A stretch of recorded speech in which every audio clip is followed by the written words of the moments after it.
Indiana Jones Adventure at Disneyland reopened on Friday, and there were some major fixes made, as well as a couple new scenes. After a months-long refurb, let's take a drive through the Temple of the Forbidden Eye to see what's new at Indiana Jones Adventure. Before image on the top left, after image bottom right. I feel like there's a little more light here, but that could just be the camera. We'll encounter this later, I think. The doors have not been fixed. This was on a lot of people's wish list to have the doors return to their original function. The doors used to move. You know, the car would drive to the left or down the middle or to the right. You wouldn't always go down the middle. Sometimes you went left, sometimes you went right. It looked like the door that the car was moving, but it was actually the doors moving. But in any case, we are still going straight down the middle, at least on the two rides that I went on. I think we would have heard by now if anybody had reported them being, going back to their old function. This room appears to be about the same. We got two different scenes here playing, so it's hard to compare the light, etc.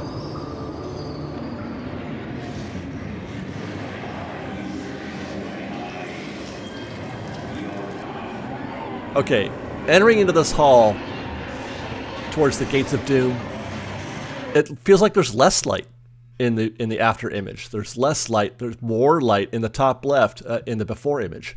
I don't know if that's, reality. Hard to say. It could, or if it's just a function of the camera. I had maybe a higher ISO setting, which I'm sure I did. But I do think they have actually dimmed the amount. Well, it's just the amount of light is less. You could just kind of tell. Not sure if that's for better or for worse.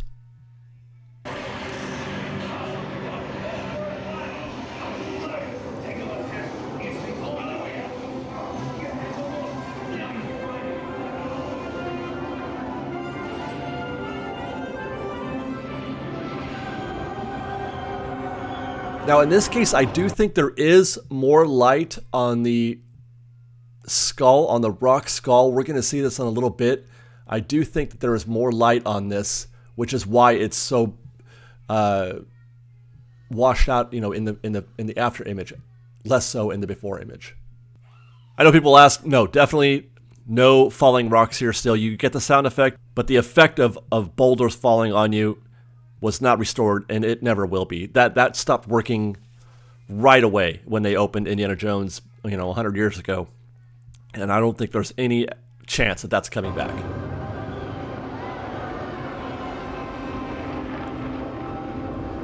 Impossible to tell here. This moves so fast. That's such a high quality scene right there. We move by it so fast. I always miss. I'm bummed about that we go by that so fast, because that's a really, really well done scene. I do think that they did redo the glow paint, though, on those skeletons. I think they refreshed that.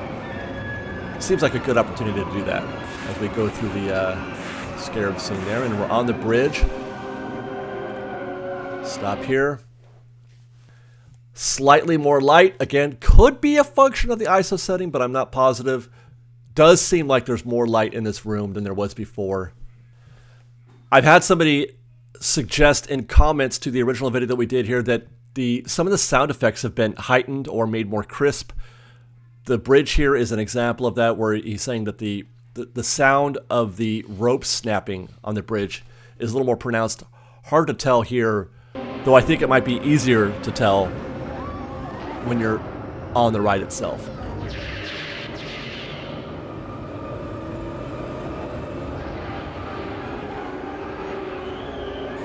And the moment everybody's been waiting for. Yes, the snake is working again.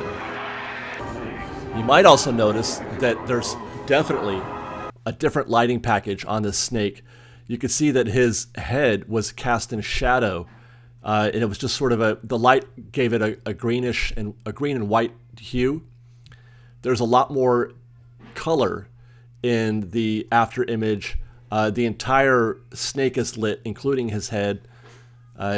And it's more of a purple than a green. And of course, there he goes. Oh man, it's so good. That's so good.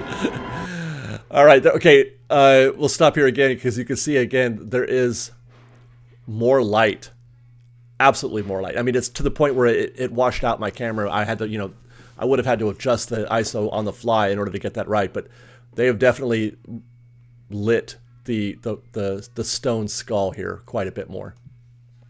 And I feel like there's a different, it's more saturated. The light is here. The oranges and the yellows are more pronounced than they were before. People still waiting for fog down there, and it really should be. I don't know why they couldn't fix that.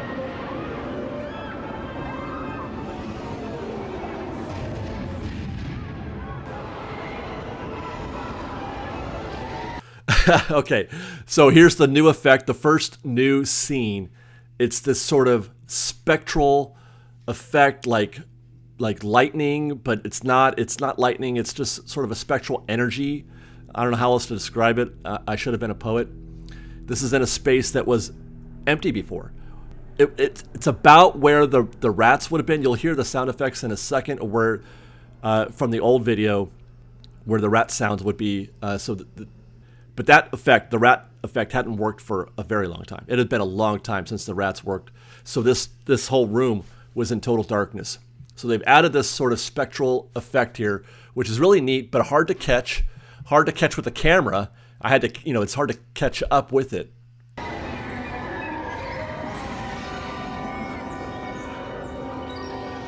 There you can hear the rats in the old footage. What we've got here, this is also in a space where it was total darkness before. There was never an effect here at all, ever. What you've got here is the spectral energy has, to my best guess, crossed the path of the vehicle. It's sort of coming at us on the right, and it moved in front of us. It's trying to get us in the vehicle, and it just missed us, went in front of us and down this hall. And it makes the hall crumble. You can see the hall crumbling there as we try to go in slow motion. That crumbling is a projection. The walls are practical. They set the frame, which is the way to do it. That's always been what I've said in the past. This started way back with Alice in Wonderland. The way you make projections work on an attraction is to frame it with practical and just sort of set the projection back a little bit as a background thing and not all the way forward, not so much in your face. The part that I'm kind of struggling with a little bit is that those flames have to be projections. There's no way they could keep a flame lit naturally and act the way they want it to all day. But the base on which the frames are, or the flame of the torch is sitting, well, it's not really a torch, is it? But those look practical. It looks like it's set in a practical setting right here, right? That looks practical. How are they doing that? It's probably really easy, but I'm like, that's impressive to me.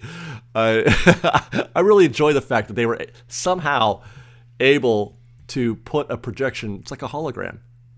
Maybe it's like that, like in the Ray Room at Rise of the Resistance.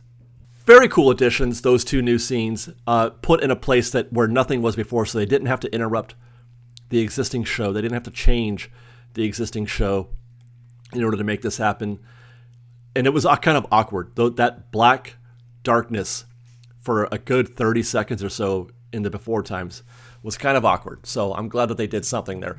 I appreciate the effort 100%. I'm not actually, though, it's hard to tell what's happening with that hallway. I had to, have it explained to me and then watch it in playback. You go by, it's still dark. The projection is set back a little bit, so it's difficult to see. You're moving pretty quickly through that space, so it's hard to really tell what's happening in that space. At least for me, anyway. I can't see very well, so but I do appreciate the effort, and I think it's great that they did something there. No changes here in the dart room. Same glow paint. They really should have made this more practical. And here we go with Indy hanging from the rope.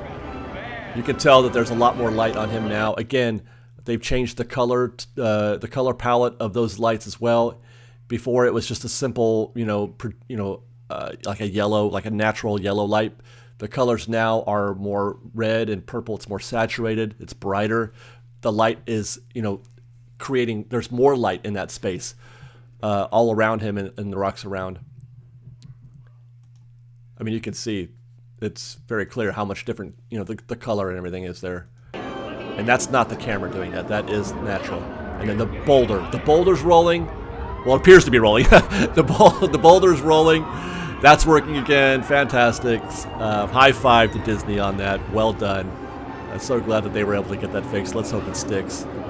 No changes here at the end. Indy and the boulder looking the same as before.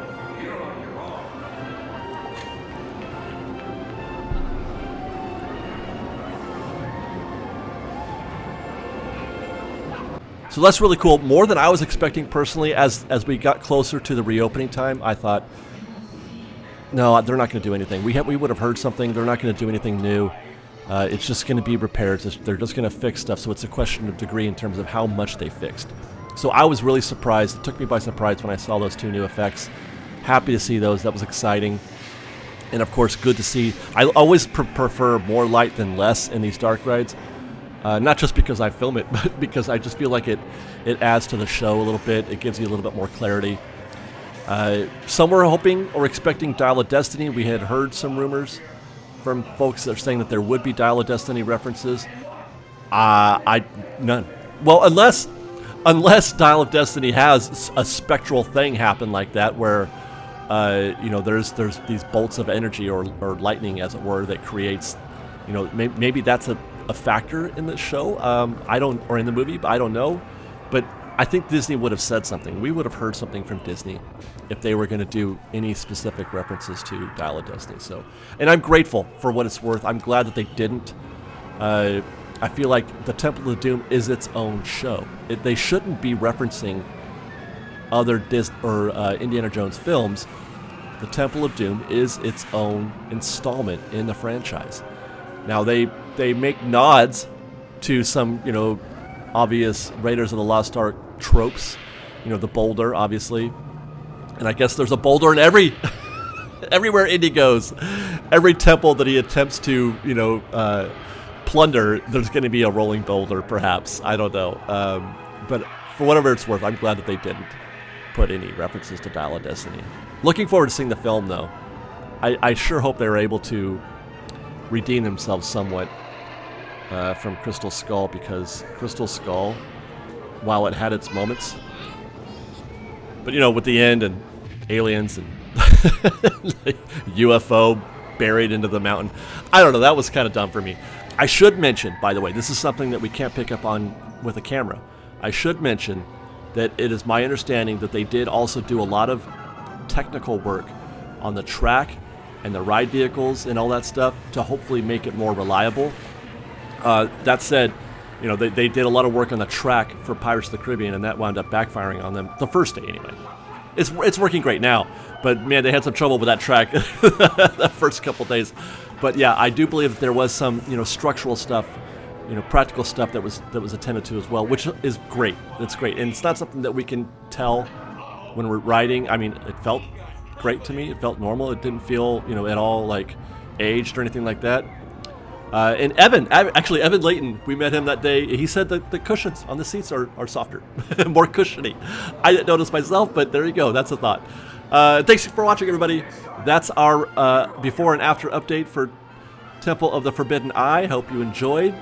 Follow us on Instagram at _FreshBaked, on Twitter at FreshBakedDisney, that's fresh with no E, and on TikTok at FreshBakedDisney. If you like our show and want to show you support, please do consider joining our Patreon campaign at patreon.com/FreshBaked. Otherwise, thanks again for watching, everybody. We love you. Be safe out there. Be kind to one another. And Fresh Baked.